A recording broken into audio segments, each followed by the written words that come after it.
Hello, friends. It's come to my attention that magicians are probably the worst people in the planet. If I was holding Hitler and a magician off of a cliff, with my left hand Hitler, my right hand was the magician, and I had the strength to pull both of them up, I would drop the magician and use both my hands to pull up Hitler. But today I thought I'd talk about the things that magicians do that I hate the most, the worst magic tropes, if you would. Now, this is obviously a long list that I've boiled down to just a couple items here just for the sake of brevity, but trust me, the list is practically endless. Now, the first one on the list is an obvious one. It's coin purses. You need to stop.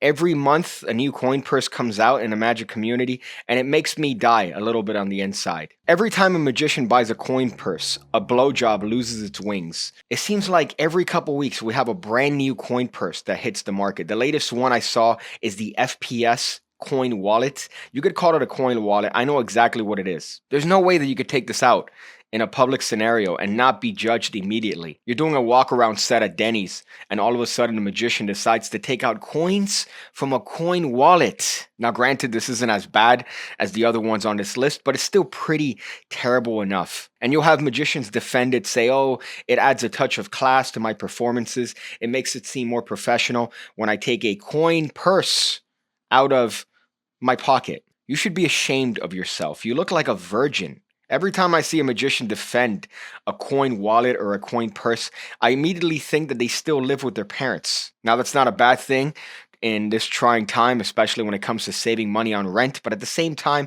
at least try to keep the appearance of someone that has a semblance of a social life. And when you take out a coin purse from your wallet, that's not it, chief. The other one is arrogance. Arrogance is something that's, I would say, rampant in the magic community. Just look at this post by Michael Vincent, a magician that is, while technically skilled, I would say very socially cringy. The post here is in regards to him not being a magician, but in fact a composer. A composer. That's rough. That's rough, and that's definitely a stretch. And he's not the only one.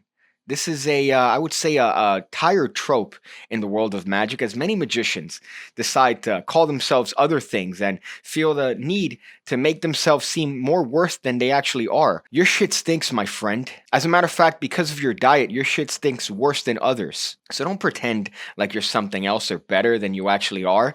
You're a magician. It's time to wake up and smell the feces. And by feces, I mean yourself, because your hygiene levels are probably inadequate at best. This is one that's rather nitpicky, but I think it's still something that's worth conversation here, and that is having 52 or slightly in your username, whether that's for Twitter or Instagram or TikTok or Facebook.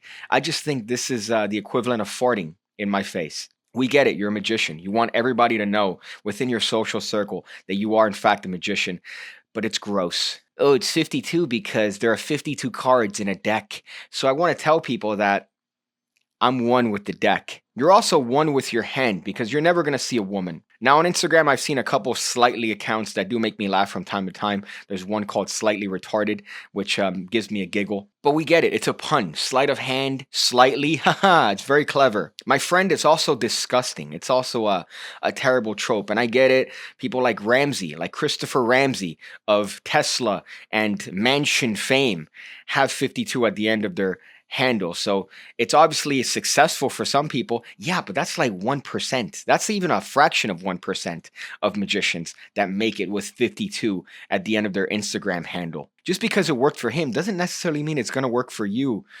slightly card handler composer 52. And this last one is more of a serious topic, but it's still something that's pervasive in the magic community. And funny enough, Brian Brushwood brought it up in his podcast, I would say a couple years ago, and got blasted in the ass in the Magic Cafe for suggesting that there's a pedophilia problem in the magic community. Now, we know about our Jim Paces, and all our fire wallets have been thrown in the trash because they've touched his disgusting grubby hands that have also touched the bumholes of 13-year-old boys. But there's some other ones that people kind of hide under the rug. I've heard some weird stories of Eugene Berger and underage boys in fireman outfits. Those are the ones that you hear in magic conventions that people don't really talk about. But, I think we should start talking about them. I think we should point these guys out because honestly, it's a little bit of a problem. I'm not talking about, oh, you hooked up with a 19-year-old. Oh my God, you're such a. No, I'm talking about the ones that are stalking 8-year-old boys in the parking lot. I'm talking about the ones that are going to the parking lot of a Denny's and waiting for the kids to come out and hoping they could snatch them faster than the parents could run. Those are the ones that I'm talking about. Gross. You should be ashamed of yourself. But I get it. You're a magician. You really can't get anything other than the bumhole of an 8-year-old boy. Now, I get it. It's not really a funny issue. It's more of a serious issue. But you should still be able to highlight these people and make fun of them.